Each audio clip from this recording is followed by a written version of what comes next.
YouTube chat is already hot and spicy over there. I love this call. The irony of spending $100 on a homeless caddy costume is pretty great. It's pretty great.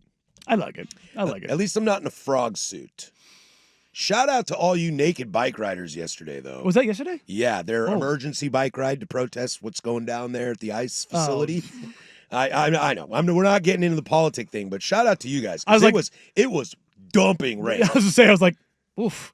Weather, not great for that this weekend. So shout out to you guys. Also, I don't know if I could get my naked butt on a bike anyway. No, not doing that ever. I'm afraid of falling on a bike in clothes. Oh, God. Terrified if I'm naked. Oh, God, no. A lot to get to this. Chain. A lot to get to this hour. We will get to book report at 10:45 as I owe you all a book report. So we'll chat about that at 10:45, get you updated on our new situation there. But we'll start here. Oregon loses to Indiana. It does rain at Autzen. Dan Lanning ripped his shirt off with Pat McAfee. It may be one of the most predictable things of all time. At like 6 a.m. Dude, whatever that guy's on. Drugs, but I don't care. I want to try it. I'm afraid I might have a stroke. Look, I obviously I joke around. I don't like Oregon, all that. I love Lanning. I do. Lanning's great. I love him. He's the reason why I give a damn about that program, to be honest. Mm-hmm. He's great. He's awesome. So there's the whole hoopla. Let's just dive right into the game. We'll take a peek at the Indiana perspective here in about 15 minutes, but we'll start with the Oregon. I need to say one thing on that, Sure. just because it's I'm not going to touch it otherwise. Sure. The kickoff specialist coming out and hammering 2 58-yard field goals, the one with the timeout, and then following it up and doing it again and having it be good from 70 was one of the most insane things I've seen in college football this year. Pretty rad. I was just like, yep.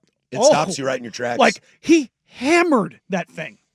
Hammered it. Mm-hmm. I think that, honestly, I think that field goal changed the entire game. Dude, what happened when all of a sudden now everybody hits 60-yard field goals? It feels like all these kids are training for it. I know it feels like all of a sudden one year and everyone's kicking 70-yard field goals in practice. I mean, you look at it across college and the NFL, it's just nuts. But yeah, I don't want to get too sidetracked, but it was just nuts. I read something on that in the NFL with the new routines around the K-balls. They can work them in. They can work them in, yeah. Before, they'd only just pull them fresh out of the box, right, basically, at the start of the game. But now they've got some time to work them out the way they want them. Yeah, which, I mean... And they're saying it's increasing kicks by basically 5 to 7 yards. Which, why not? Like, that's like, it's a very simple thing, but like you wouldn't think like, like being able to like Dusty told me about what they do to work footballs and when they get brand new ones, like the mud pack and like what and how like this like what particular things you do and like how you go about it. Like, yeah, it's a big deal. It's so weird that such a small thing matters so much. But yeah, I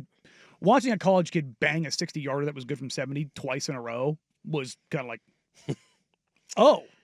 Okay. Yeah, and I think that, I think that's a great place to start. I think that's where Oregon got caught, just to jump right into this. I think Indiana wanted that game more than Oregon. Mm-hmm. I think that game was really cagey, really gritty. They were saying it on the broadcast, and I was saying it. It felt like I was repeating it at the same time they were repeating. That's Big Ten football. We talked about identity of conferences on Friday and how, the SEC used to be one thing, but they've moved to this. The Big Ten's always been kind of ugly football games, and there was a lot of ugliness in that football game. And to see a Dan Lanning Oregon team like that was a little surprising to me. I don't think they overlooked Indiana by any means, but boy, they just didn't have it. The moxie, the juice just wasn't there. I think they got punked. I think they kind of did too, and where I will say one of the biggest problems that I had, because I thought Indiana outplayed Oregon for all 4 quarters. But going into the 4th quarter, Oregon was in that game, and I thought they were going to pull it off. And I thought I'd be sitting here today saying Oregon was not the better team, but boy, that's a gutsy win. I mean, the pick six was yep. Like Indiana had all the momentum, and then the pick six, I was like, wow, Oregon's going to escape this game. And they didn't. I think it's because Indiana just wanted it more. But from an Oregon perspective, I don't want to place blame. I don't want to play that game like whose fault is it. But my biggest concern coming out of that game, honestly, was Will Stein in the offense. It wasn't there. It wasn't there. And on any level, there were some nice moments from Dante. I thought he was going to really carve up that secondary. He did not. It looked like he was getting ready to. Like the buildup was there. There was that one breakaway play for a touchdown. To Malik, yeah. To Malik, but like that ball wasn't a great thrown ball. No. He was wide open on that. And the offense just never really got into a rhythm. Dante, I don't know if Dante looked rattled, but he didn't look loose. I would say he looked rattled. He didn't look free. No. And he was second guessing stuff pretty regularly. And I didn't understand the conservative play calling again. Do they know something that we don't? Or am I refusing to believe it? I think a little column A, a little column B, but also you have to give Indiana credit. Fisher. Fisher's a dude, man. It's a dude. Fisher's a dude, man. And Indiana is defensively, they're schematically. I was talking to Dusty, ahead of the game, like, how do you think this game's gonna go? He's like, I don't know. I don't know. He goes, Indiana's got some weaknesses, like the right side of their offensive line is that's the concern that kind of everybody has, and that's kind of where we're gonna target. We heard that from a lot of you listeners out there on Friday. And but he's like, they've got some dudes, and defensively they throw a lot of looks at you. They roll coverages like NFL teams do. They really switch things up at the snap of the ball and kind of make you be a little quicker with stuff. That can speed you up. And if you think you've got one read and you end up with a different read, and all of a sudden if you start second guessing stuff and you aren't trusting something, and we talked about this kind of going into the game. Dante had taken very, very, very good care of the ball all season long. Mm-hmm. What happens if he throws a turns it pick over. or two? And guess what? Indiana sped him up, got him a second guess, forced 2 turnovers. Yeah. When it comes to the offense, because what's the best way to put this? Indiana ran the ball really, really well. I did not expect that to happen because I'm gonna push back on really well. I think they ran it effectively. That's a better statement. Because that's a better statement.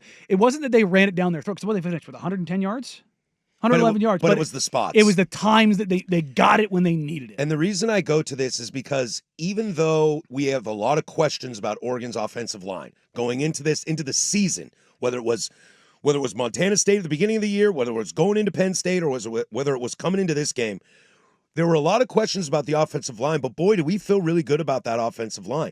And that's I am surprised that Indiana's offensive line played better than Oregon's offensive line, but it's not even that they played better. It's just Oregon's O-line was really, really rough all game. Yeah, what was I think Indiana had, they finished with 9 TFLs? 8. 6 sacks, 8 TFLs. Mm-hmm. 14 negative plays?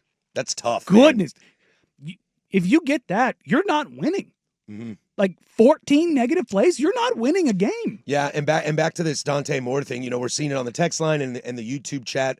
Missing receivers, wide open running backs on wheel routes when he's that's what I'm saying. When he was scrambling, the second guessing stuff. Yeah, when he got out of the pocket, things were not good. Just kind of, which in the previous games, the Gary Bryant Jr. one is the one that just is the big shining light. You've got Dennis Sutton running down your throat, and you just hit Bryant Jr. for a touchdown against Penn State, and it's just like, oh, that's the play. That's the play right there. Yeah, when we get to the noon hour, we'll talk more about the future of Oregon and the rest of the season. But it feels like anything that could have gone wrong went wrong for them, and I don't know if you just chalk that up to not our day. I think that's underselling Indiana far too much. I think so too. I think Indiana's a damn good football team, but I'll say it again. Anything that could have gone wrong went wrong. Mm-hmm. I thought the defensive line for Oregon played fairly well, but they broke. It was like a bend don't break, and then they broke a couple times. I mean, that game going into the fourth quarter, man. Going into the fourth quarter, Oregon had every chance to win that game. I mean, they did. If they don't get the pick six, I mean, honestly, Oregon's offense was 2 big plays. Mm-hmm. That's one of them was defensive.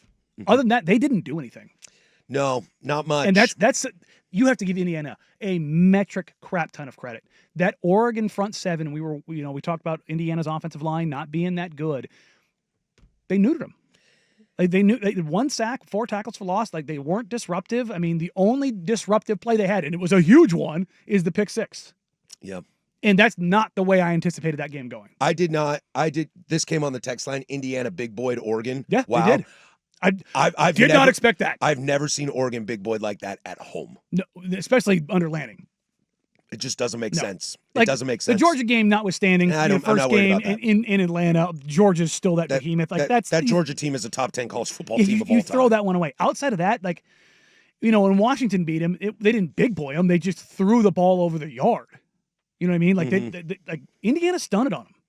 They did. Yeah, I thought if Indiana was going to win this game, it was going to be 34-28, something like that. A little more Like there'd be scoring. some more. Like Oregon would offensively put something together. They didn't. I'm not terribly worried about Oregon's defense. No, but I'm not. Oregon's offense is where I live right now. And we'll ask Tyson Alger on Wednesday. Yeah. I don't know what the problem is because nothing worked.